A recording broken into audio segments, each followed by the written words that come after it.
Hello, welcome to TET preparation. TET preparation में आपका स्वागत है।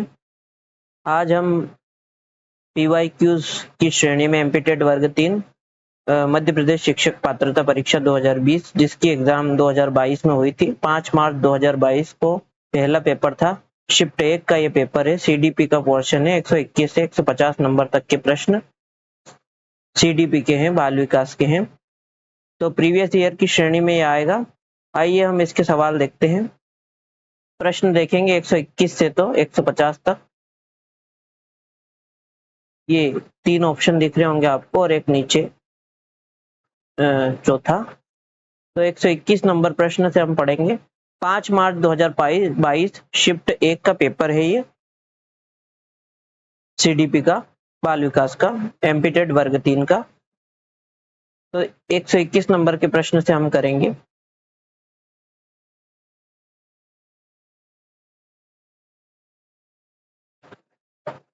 पहला 121 नंबर का प्रश्न है सीडीपी का। ग्रॉस मोटर स्किल्स इज, स्थूल क्रियात्मक कौशल है। राइटिंग यानी कि लिखना ये है, ड्राइंग यानी कि चित्रकारी ये है, वॉकिंग यानी कि चलना, या कैचिंग यानी कि पकड़ना। कैचिंग यानी कि पकड़ना। 10 सेकंड दिया आपको। स्थूल क्रियात्मक कौशल क्या है ये आपको बताना है। बताइए।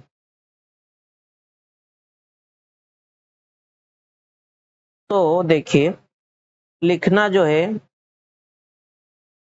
वो सूक्ष्म क्रियात्मक फाइन मोटर स्किल है, सूक्ष्म क्रियात्मक कौशल है। 2 तरह के कौशल है, एक तो ग्रॉस मोटर स्किल, ग्रॉस जिन्हें स्थूल क्रियात्मक कौशल कह रहे हैं हम, और एक है फाइन मोटर स्किल जिन्हें हम सूक्ष्म क्रियात्मक कौशल कह रहे हैं। तो ग्रॉस में क्या क्या आ रहे हैं, पहले फाइन का देख लेते हैं। फाइन में क्या आ रहा है, तो लिखना आ रहा है, और ये चित्रकारी आ रही है, चित्रकारी, और पकड़ना आ रहा है। और ग्रॉस में क्या आ रहा है, चलना फिरना, दौड़ना भागना, ये सब आ रहा है। तो वॉकिंग यानी कि चलना जो है वो ग्रॉस मोटर स्किल है। चलना फिरना मतलब चलना फिरना कूदना, ये सब आ रहे हैं ग्रॉस मोटर स्किल में। स्थूल फाइन मतलब जिसमें मांसपेशियों का काम हो, फाइन मांसपेशियों का काम हो, फाइन मोटर स्किल्स बोलते हैं जिन्हें जिन्हें सूक्ष्म काम करने हो, जैसे लिखना हो गया, चित्रकारी ड्राइंग करना हो गया, ये सब क्या है, फाइन मोटर स्किल्स में आएंगे। तो सही जवाब हो जाएगा इसका ऑप्शन नंबर सी, वॉकिंग यानी कि चलना। 122 नंबर का प्रश्न है। A definite sequence is found in development. विकास में निश्चित क्रम पाया जाता है। विकास में जो क्रम है वो निश्चित क्रम पाया जाता है। कैसे? फ्रॉम हेड टू लेग यानी कि सिर से पांव, फ्रॉम ट्रंक टू वेस्ट धड़ से कमर, फ्रॉम वेस्ट टू लेग कमर से पांव, या फ्रॉम लेग्स टू हेड पांव से सिर। तो 122 नंबर का प्रश्न है, सही जवाब दीजिए। 10 सेकंड दिया आपको।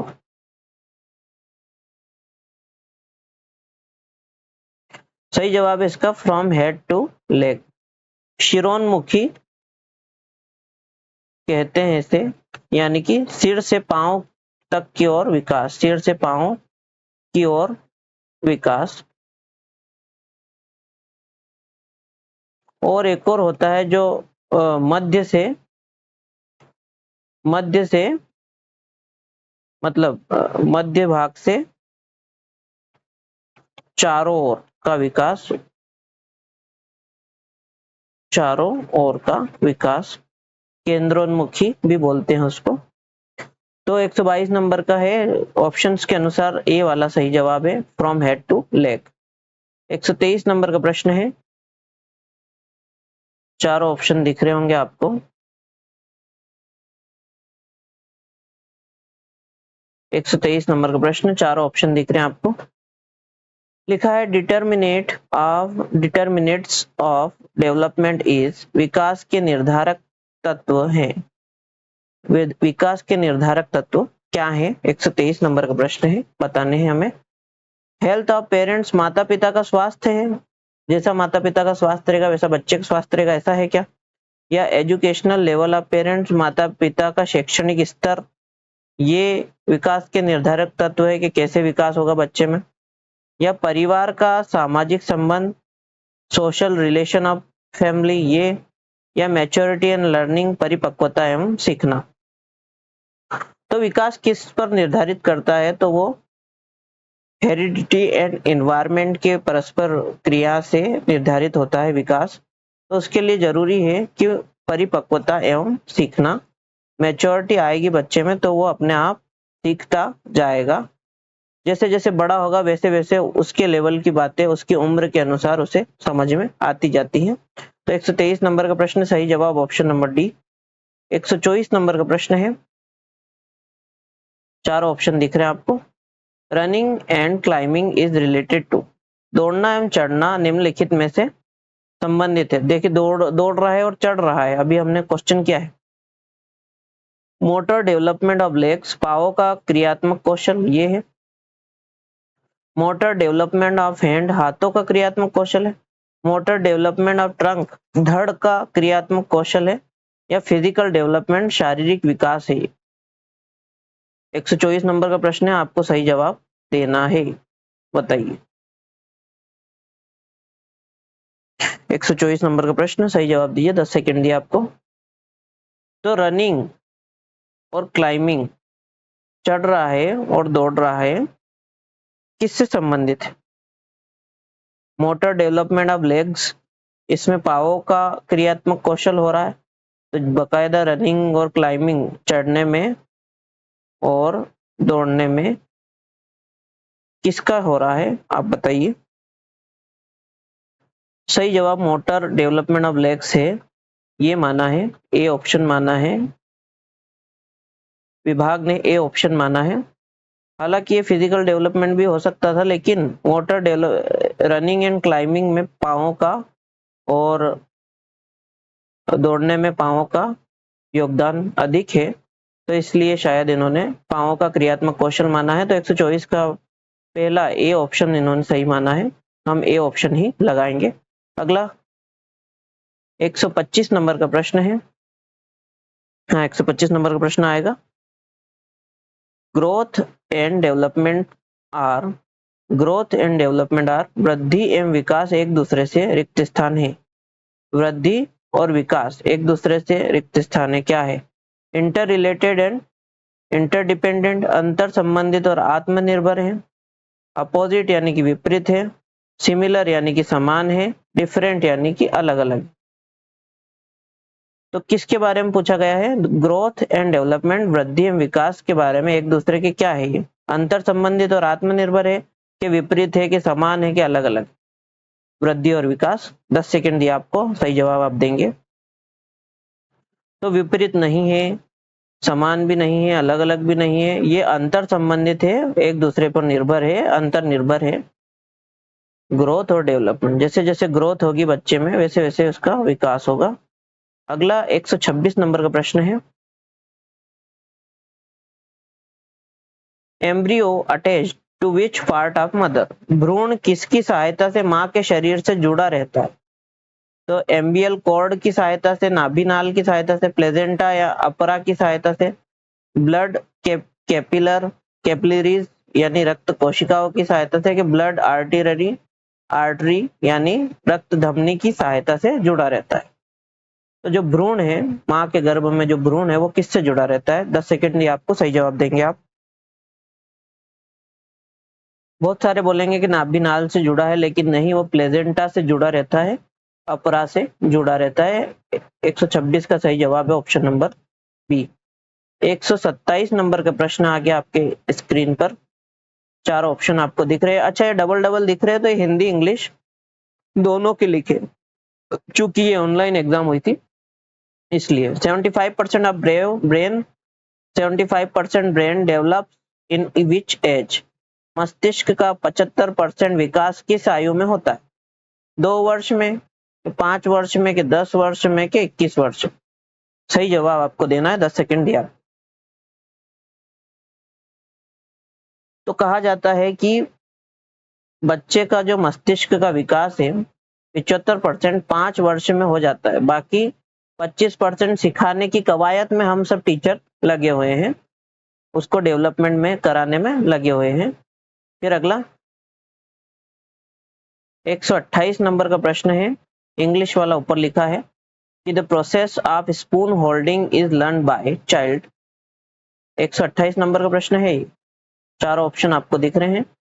ये प्रश्न है, चम्मच पकड़ने की क्रिया बालक सीखता है। 128 नंबर का प्रश्न, चम्मच पकड़ने की क्रिया बालक सीखता है आई एंड हैंड कोऑर्डिनेशन से, आंख और हाथ के समन्वय से, कि सोशल डेवलपमेंट से, सामाजिक विकास से, कि फिजिकल डेवलपमेंट से, शारीरिक विकास से, कि मसल डेवलपमेंट यानी मांसपेशियों के विकास। 128 नंबर का प्रश्न है, सही जवाब दीजिए, 10 सेकंड दिया आपको। चम्मच पकड़ रहा है, तो चम्मच कैसे पकड़ रहा है, किसकी सहायता से पकड़ रहा है, ये हमें बताना है। तो आई एंड हैंड कोऑर्डिनेशन, हाथ और आंख के समन्वय से वो चम्मच पकड़ने की क्रिया बालक सीखता है। ऑप्शन ए सही जवाब हो जाएगा। 129 नंबर का प्रश्न है, the pace of development varies from one individual to another but follows a dash pattern. विकास की गति एक व्यक्ति से दूसरे व्यक्ति में भिन्न होती है, परंतु प्रतिरूप का रिक्त स्थान अनुसरण करते हैं। हैप्जार्ड, अव्यवस्थित, एन अनप्रेडिक्टेबल, अप्रत्याशी, असिक्वेंशियल एंड ऑर्डरली, अनुक्रमिक एवं व्यवस्थित, अ लेग टू हेड, पैर से सिर की ओर। सही जवाब क्या हो जाएगा, 10 सेकंड दिया आपको। 129 नंबर का प्रश्न है कि विकास की गति एक व्यक्ति से दूसरे व्यक्ति में भिन्न होती है, परंतु प्रतिरूप का अनुसरण करती, किसका अनुसरण करती है, अव्यवस्थित है, अप्रत्याशित है, कि अनुक्रमिक और व्यवस्थित है, कि पैर से सिर की ओर है। अभी हमने पढ़ा था वो सिर से पैर की ओर था और मध्य से चारों ओर की तरफ था, तो ये तो नहीं होगा। अप्रत्याशित भी नहीं है, अव्यवस्थित भी नहीं है, अनुक्रमिक एवं व्यवस्थित लग रहा है। 129 नंबर का प्रश्न है, सही जवाब हो जाएगा सिक्वेंशियल एंड ऑर्डरली, अनुक्रमिक एंड व्यवस्थित। 130 नंबर का प्रश्न है, who considered freedom and continuity to be necessary from for learning is. सीखने के लिए किसने स्वतंत्रता एवं निरंतरता को आवश्यक, सीखने के लिए किसमें स्वतंत्रता और निरंतरता को आवश्यक ऐसा बोला है इसमें। Who considered freedom and continuity to be necessary for learning. सीखने के लिए स्वतंत्रता और निरंतरता को किसने आवश्यक माना है, ये प्रश्न है। तो स्किनर ने माना है निरंतरता और स्वतंत्रता को, कि फ्रोबेल ने माना है, कि चॉम्स्की ने माना है, कि पियाजे ने माना। निरंतरता का सिद्धांत किसने दिया, कुल मिला के ये बताना है आप। 10 सेकंड दिया आपको, बताइए। 130 नंबर का प्रश्न है, सही जवाब है फ्रोबेल ने। फ्रोबेल ने माना है स्वतंत्रता और निरंतरता सीखने के लिए आवश्यक। ठीक, बी वाला सही हो जाएगा, कि फ्रीडम दो बच्चे को और निरंतर अभ्यास कराओ, निरंतर कराओ। 131 नंबर का प्रश्न है, who gave the principle of language acquisition. भाषा अर्जन का सिद्धांत किसने दिया, चॉम्स्की ने दिया, कि वाइगोत्स्की ने दिया, कि फ्रायड ने दिया, कि पियाजे ने दिया। किसने दिया है भाषा अर्जन का सिद्धांत। 131 नंबर का सरल सा प्रश्न है ये, 10 सेकंड दिया आपको, बताइए। तो नोम चॉम्स्की का कहना था कि बच्चा भाषा अर्जन मतलब माँ के गर्भ से ही सीख के आता है, उनका ये कहना था बच्चे का, कि भाषा अर्जन की क्षमता बच्चे में जन्मजात होती, भाषा अर्जन की क्षमता बच्चे में जन्मजात होती है, बच्चे में जन्मजात क्षमता होती है भाषा अर्जन की, नोम चॉम्स्की ने कहा था। अगला प्रश्न देखेंगे हम 132 नंबर का, बेबलिंग स्टार्टेड इन रिक्त स्थान एज। बबलाना रिक्त स्थान आयु में प्रारंभ होता है। बबलाना जैसे ब ब ब ब म म म म ऐसे बच्चा बोलने लगता है, तो 2 महीने में बोलने लगता है, 4 महीने में, 8 महीने में, या 12 महीने, ये हमें बताना है। सही जवाब दीजिए, 10 सेकंड दिए आपको। 132 नंबर का प्रश्न है, अ ब ब ब ब ब ब ब बबलाना, बबलाना कब स्टार्ट करता है। तो बबलाना स्टार्ट करता है वो 2 महीने में। आ बा बा बा बा। शुरुआती स्टेज है बोलने की, मतलब ब ब भी नहीं निकलता, मतलब वो कोशिश करता है ठीक। तो सही जवाब हो जाएगा ऑप्शन नंबर ए, 2 महीने। 133 नंबर का प्रश्न है, फर्स्ट प्रोनाउंस इन बेबलिंग प्रोसेस। बबलाने की क्रिया में प्रथम रिक्त स्थान होता है। वोवेल स्वर होते हैं, कॉन्सोनेंट व्यंजन होते हैं, वर्ड होते हैं, शब्द होते हैं, वाक्य होते हैं।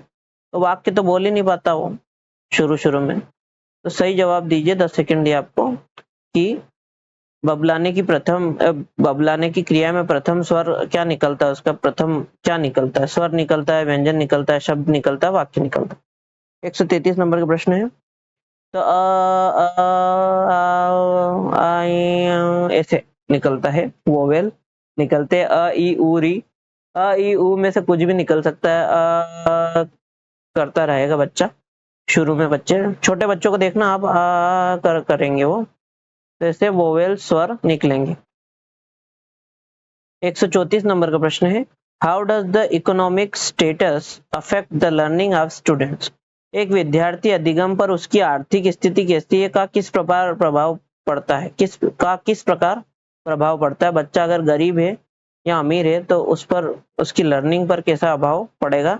रिच स्टूडेंट लर्न मोर, अमीर विद्यार्थी अधिक अधिगम करता है क्या, ऐसा है क्या, या दूसरा है, ये पहला ऑप्शन यहाँ हो गया है ना, दूसरा, ये पहला हो गया। दूसरा, पुअर स्टूडेंट लर्न लेस, गरीब विद्यार्थी कम अधिगम करता है।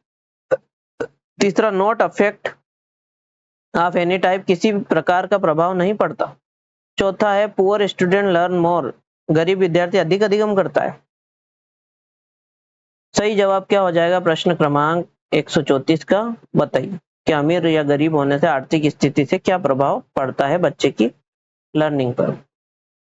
134 नंबर का प्रश्न है, सही जवाब दीजिए, 10 सेकंड दिया।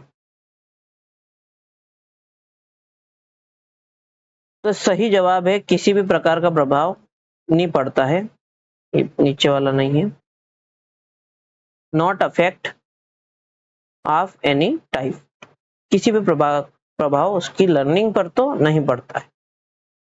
जैसा बच्चे सीखेंगे, ऐसा भी हो सकता है कि अमीर बच्चा नहीं सीखे, गरीब बच्चा नहीं सीखे, कि कोई प्रभाव, ऐसा उचित प्रभाव, कोई डायरेक्टली प्रभाव नहीं पड़ता है, इनडायरेक्टली भले पड़ सकता है। Which of the following is not, not लिखा है, not a symbol of individual variation in achievement.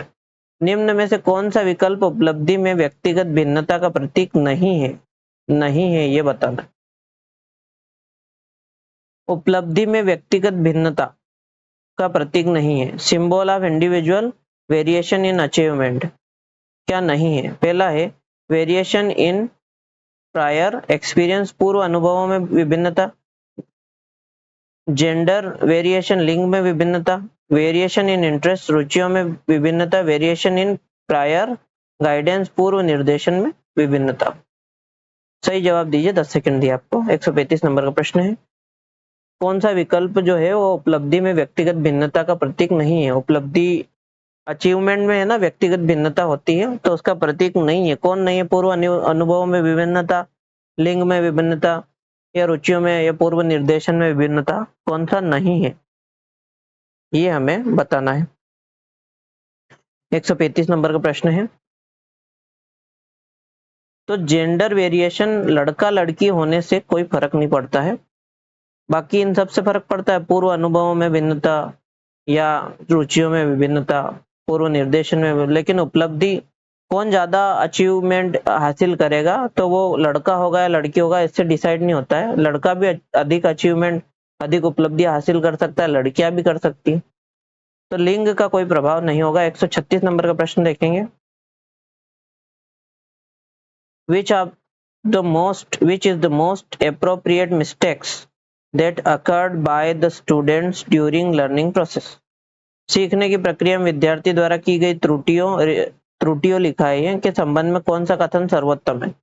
Student should never do mistakes, विद्यार्थियों कभी त्रुटियां नहीं करनी चाहिए। Mistakes are part of learning process, त्रुटियां अधिगम प्रक्रिया का भाग है। Mistakes are due to the careless of student, विद्यार्थियों की लापरवाही के कारण त्रुटियां होती है कि sometime students can make mistake, कभी कभी विद्यार्थी त्रुटियां कर सकता है। तो सीखने की प्रक्रिया में विद्यार्थी द्वारा त्रुटियों के संबंध में कौन सा कथन सर्वोत्तम है? अब बच्चे सीखेंगे तो गलतियां तो करेंगे, तो कौन सा जवाब सही हो जाएगा? 136 नंबर का प्रश्न, 10 सेकंड दिया आपको, सही जवाब दीजिए। तो सीखने की प्रक्रिया में विद्यार्थी को कभी त्रुटियां नहीं करनी चाहिए, ऐसा तो कोई नहीं पैदा हुआ। फिर विद्यार्थी को लापरवाही के कारण त्रुटि होती है, ये भी नहीं। त्रुटियां अधिगम प्रक्रिया का भाग है, बिल्कुल सही है, अधिगम प्रक्रिया का भाग है ये। कभी कभी त्रुटियां कर सकता है, तो मतलब उसको प्रोत्साहित कर रहे हैं आप कि करो त्रुटियां, या जानबूझ के कर रहा है ऐसा? तो सही जवाब हो जाएगा त्रुटियां अधिगम प्रक्रिया का भाग है। गलतियां करके ही बच्चे सीखेंगे, आप और हम भी गलतियां करके ही सीखते हैं जीवन में, फिर आगे ठोकर खा के ठाकुर बनते हैं। आगे देखेंगे, most subjective method for measuring personality of a child. एक बालक के व्यक्तित्व के मापन की सर्वाधिक व्यक्तिपरक विधि है,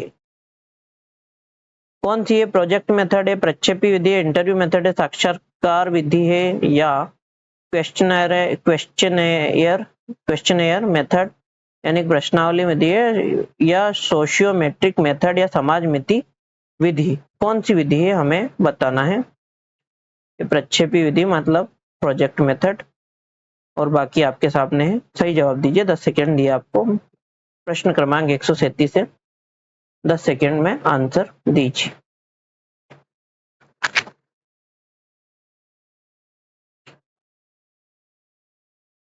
तो सही जवाब है प्रश्नावली मेथड है, जिससे आप व्यक्तिपरक विधि मतलब बच्चे को केंद्र में रखकर प्रश्न करेंगे, पर्टिकुलर एक बच्चे को, तो ये वाली questionnaire method, option number C सही हो जाएगा। क्वेश्चनेयर मेथड से आप उसकी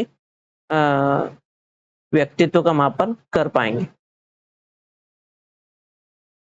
138 नंबर का प्रश्न है, देखिए, विच of the following is projective technique of personality measurement? निम्न में से व्यक्तित्व मापन की प्रक्षेपी विधि, प्रक्षेपी विधि कौन सी है ये आपको बतानी है। रेटिंग स्केल यानी कि निर्धारण मापनी, ऑब्जर्वेशन यानी अवलोकन, इंटरव्यू यानी साक्षात्कार, या थेमेटिक एप्रिसिएशन मेथड यानी कि प्रासंगिक अंतर्बोध परीक्षण? कौन सी है आपको बताना है। प्रक्षेपी विधि, projective technique of personality measurement, projective technique कौन सी है, प्रक्षेपी विधि कौन सी है, आपको बताना है। 10 सेकंड दिए आपको। 138 नंबर का प्रश्न है। तो रेटिंग स्केल और ये तीनों प्रक्षेपी विधि नहीं है, सही जवाब है थेमेटिक एप्रिसिएशन टेस्ट, प्रासंगिक अंतर्बोध परीक्षण, ये प्रक्षेपी विधि है। ऑप्शन नंबर डी सही हो जाएगा। 139 नंबर का प्रश्न है, which of the following is not लिखा है, not a factor that belongs to the environment or surrounding. निम्नलिखित में से कौन सा कारक पर्यावरण या परिवेश से संबंधित नहीं है? पीयर ग्रुप साथियों का समूह नहीं है क्या? कम्युनिटी समुदाय नहीं है? फैमिली परिवार नहीं है? इमोशन भावनाएं नहीं? कौन सा नहीं है हमें बताना है। 10 सेकंड दिए आपको, बताइए। तो देखिए, पीयर ग्रुप है, साथियों का समूह भी है, कम्युनिटी समुदाय भी है, फैमिली भी है, ये इमोशन भावनाएं ये नहीं है। जो नहीं है वही सही है कि पर्यावरण या परिवेश से संबंधित है नहीं। अगला 140 नंबर का प्रश्न है, it is important to understand the mechanism of children's learning to. बच्चों के सीखने के तंत्र को समझना महत्वपूर्ण है, जिससे कि टीच देम न्यू कॉन्सेप्ट, उन्हें नई संकल्पनाएं सिखाएं, मेक देम ओबीडिएंट, उन्हें आज्ञाकारी बनाएं, और हेल्प देम मेक फ्रेंड्स, उन्हें दोस्त बनाने में मदद करें, लर्न स्कूल मैनर्स, स्कूल के शिष्टाचार सिखाएं। क्या जरूरी है? बच्चों के सीखने के तंत्र को समझना महत्वपूर्ण है, जिससे कि सीखने के तंत्र को समझने की ही कवायद है। जो असेसमेंट हम करते हैं वो सीखने के तंत्र, वो बच्चे कैसे सीख रहे हैं उसे ही हम समझना चाह रहे हैं। तो ये किस बच्चे के सीखने के तंत्र को समझना महत्वपूर्ण है, जिससे कि सीखकर हम क्या करेंगे। तो उन्हें टीच देम न्यू कॉन्सेप्ट, नई संकल्पनाएं सिखाएंगे, कि उन्हें आज्ञाकारी बनाएंगे, उन्हें दोस्त बनाने में मदद करेंगे, स्कूल के शिष्टाचार सिखाएंगे। तो 140 नंबर का प्रश्न है, सही जवाब दीजिए, 10 सेकंड दिए आपको।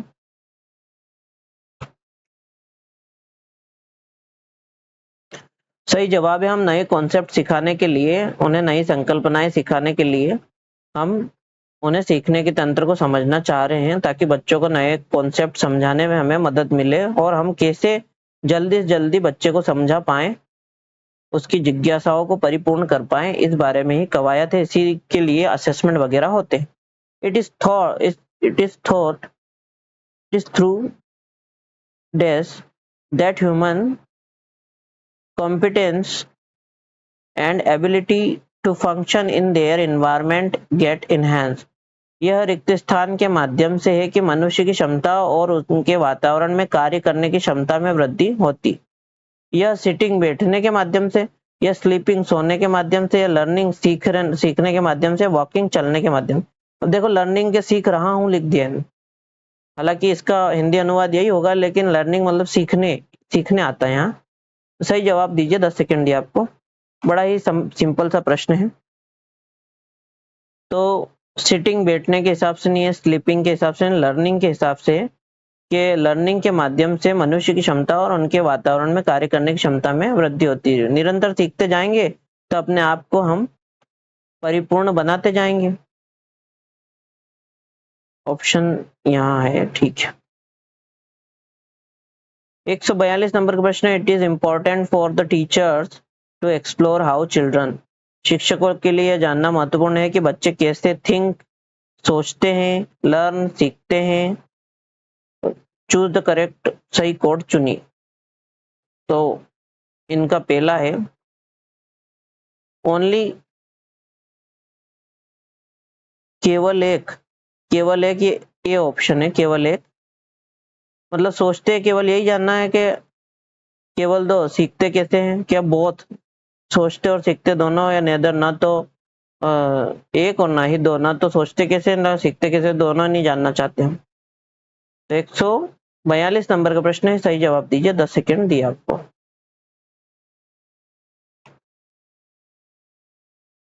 तो हम दोनों जानना चाहते हैं, टीचर तो दोनों जानना चाहता है कि भैया सोचते कैसे सीखते कैसे, ठीक।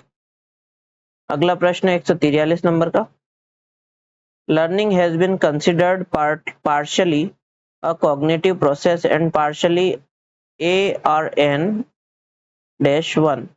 अधिगम को आंशिक रूप से एक संज्ञानात्मक प्रक्रिया और आंशिक रूप से एक रिक्त स्थान माना गया है।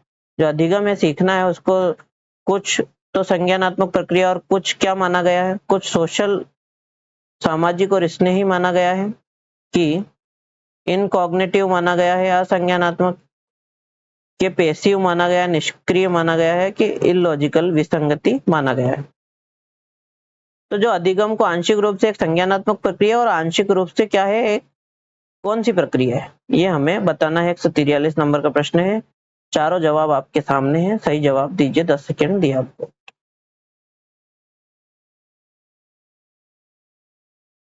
143 नंबर का प्रश्न है, 143। तो यहाँ पढ़ेंगे तो समझ में आ जाए। अधिगम को आंशिक रूप से एक संज्ञानात्मक प्रक्रिया और आंशिक रूप से एक सामाजिक और स्नेही प्रक्रिया माना गया है। सामाजिक प्रक्रिया भी माना गया है, ऑप्शन ए सही हो जाएगा। ना तो इनकॉग्निटिव माना गया है, ना ही पैसिव, ना ही निष्क्रिय। 144 नंबर का प्रश्न है, सही जवाब देना है, 10 सेकंड दिया आपको। पहले पढ़ लेते हैं। Learning qualifies as a cognitive process because it involves the following. सीखना एक संज्ञानात्मक प्रक्रिया के रूप में योग्य है क्योंकि इसमें निम्नलिखित शामिल है। संज्ञानात्मक प्रक्रिया है, इसमें क्या शामिल है, रीजनिंग ओनली, केवल रीजनिंग। जब केवल केवल आ जाए वो गलत ही होते हैं, सही नहीं होते हैं अधिकतर केसेस में। परसेप्शन ओनली, केवल धारणा है। एनालिसिस ओनली, केवल विश्लेषण है। या रीजनिंग, परसेप्शन एंड एनालिसिस, विचार, धारणा और विश्लेषण है। तो भोजपुरी में एक कहावत है, बड़का वाला सही है। 144 नंबर का प्रश्न है, सही जवाब दीजिए। तो सीखना एक संज्ञानात्मक प्रक्रिया के रूप में है क्योंकि इसमें निम्नलिखित शामिल है। क्या क्या शामिल है, तो रीजनिंग, परसेप्शन, एनालिसिस, विचार, धारणा और विश्लेषण, तीनों शामिल है। 145 नंबर का प्रश्न है, which of the following statement is not not correct. कौन सा कथन सही नहीं है? तो पहला है teaching and learning have different meaning. अध्यापन और अधिगम के अलग अलग अर्थ होते हैं, ऐसा। Teaching and learning are related to each other. अध्यापन और अधिगम एक दूसरे से संबंधित है। Teaching learning has no separate meaning. अधिगम अध्यापन अधिगम का कोई अलग अर्थ नहीं है। Teaching and learning process is different from both teaching and learning. अध्यापन अधिगम की प्रक्रिया अध्यापन और अधिगम दोनों से भिन्न होती है। तो क्या सही नहीं है हमें बताना है। कौन सा कथन सही नहीं है ये हमें बताना है। 145 नंबर का प्रश्न है। 10 सेकंड दिया आपको, सही जवाब दीजिए। तो क्या क्या सही है पहले वो देख लेते हैं कि अधिगम अध्यापन और अधिगम का अलग अलग अर्थ होता है और अध्यापन अधिगम एक दूसरे से संबंधित है, ये बी वाला। और कोई अलग अर्थ नहीं है, तो ऐसा तो नहीं है। अध्यापन अधिगम की प्रक्रिया दोनों से भिन्न होती है, ठीक है। तीनों बात एक ही हो रहा है, ये वाली बात अलग जा रही है, सेपरेट मीनिंग वाली। तो जो गलत है वही सही है, क्योंकि नॉट करेक्ट पूछा है, तो ऑप्शन नंबर सी इसका सही हो जाएगा। 146 नंबर का प्रश्न देखते हैं। Teaching is not associate with. अध्यापन का संबंध रिक्त स्थान से नहीं है। किससे नहीं? 146 नंबर का प्रश्न है। किससे नहीं है हमें बताना है। तो रीडिंग पढ़ने अध्ययन से नहीं है, राइटिंग लिखने से नहीं है, एरिथमेटिक अंक गणित से नहीं है, या जिम्मेदारियों से नहीं है। किससे नहीं है? तो रीडिंग से तो है, राइटिंग से है, अंक गणित से भी है, रिस्पॉन्सिबिलिटी से नहीं है। तो ये वाला सही हो जाएगा कि इससे नहीं है भैया, जिम्मेदारी इससे नहीं है। अध्यापन जो है वो इससे नहीं है, डी वाला ऑप्शन सही हो जाएगा। 147 rights and responsibilities are include to. अधिकार और दायित्व इसमें शामिल है। एजुकेशन यानी कि शिक्षा में, टीचिंग यानी कि अध्यापन में। तो ओनली एक, केवल एक सही है। अधिकार और दायित्व इसमें शामिल है। 147 नंबर का प्रश्न है, किसमें शामिल है? शिक्षा और एजुकेशन दोनों में, एजुकेशन और टीचिंग दोनों में। तो केवल एक में, केवल दो में, एक और दो दोनों में, ना तो एक में और ना ही दो में। 10 सेकंड दिया आपको। 147 नंबर का प्रश्न है, सही जवाब दीजिए।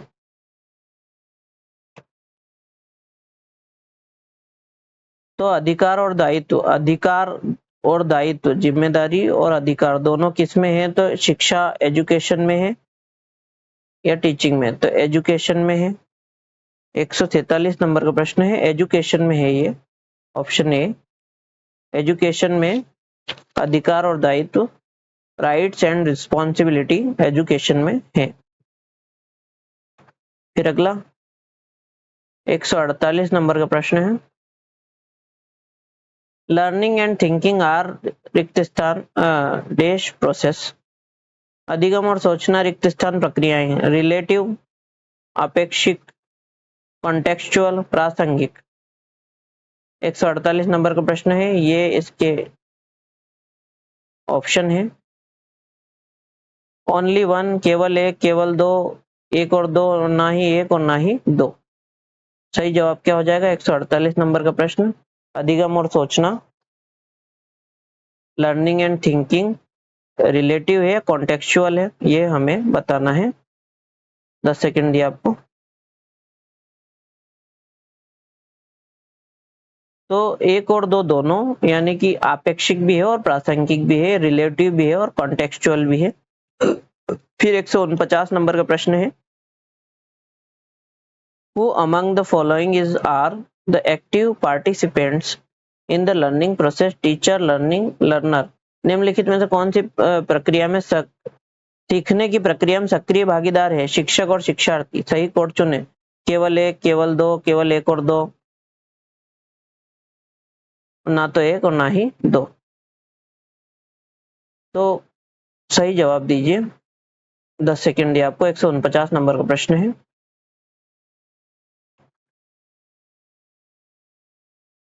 तो शिक्षक और शिक्षार्थी दोनों ही सीखने की प्रक्रिया में सक्रिय भागीदारी निभाएंगे, तभी जाके सीखने की प्रक्रिया परिपूर्ण होगी। 150 नंबर का प्रश्न है, इफेक्टिव लर्निंग इज, प्रभावी शिक्षण है, कोऑपरेटिव सहयोगी, सजेस्टिव विचारोत्तेजक। तो इफेक्टिव लर्निंग जो है वो कोऑपरेटिव है या सजेस्टिव है या दोनों है, ये हमें बताना है। ऑप्शन आपके सामने है, केवल एक, केवल दो, एक और दो दोनों, या दोनों नहीं। 150 नंबर का लास्ट प्रश्न है ये, इफेक्टिव टीचिंग, इफेक्टिव टीचिंग जो है वो कोऑपरेटिव है या सजेस्टिव है, ये बताना है, या दोनों है, बताइए। तो भैया ये दोनों है, बोथ फर्स्ट एंड सेकंड दोनों, ठीक। ये 5 मार्च का पेपर हो गया है। अगले किसी वीडियो में हम शिफ्ट 2 के पेपर हम करेंगे, ठीक। सीडीपी हो गई है इसकी। अब लाइक शेयर सब्सक्राइब आप कर देना। कल मिलते हैं, जब तक के लिए धन्यवाद। जय हिंद, जय Bharat, Vande Mataram. Like share subscribe आप कर दीजिए। और पूरी एमपीटेट के पीवाईक्यूज प्रीवियस ईयर क्वेश्चंस की जो सीरीज है उसकी प्लेलिस्ट आपको डिस्क्रिप्शन में मिल जाएगी, और सीटेट की भी प्रीवियस ईयर क्वेश्चंस की आपको प्लेलिस्ट इसमें डिस्क्रिप्शन में मिल जाएगी। धन्यवाद। जय हिंद, जय Bharat, Vande Mataram. Like share subscribe आप कर देना। धन्यवाद।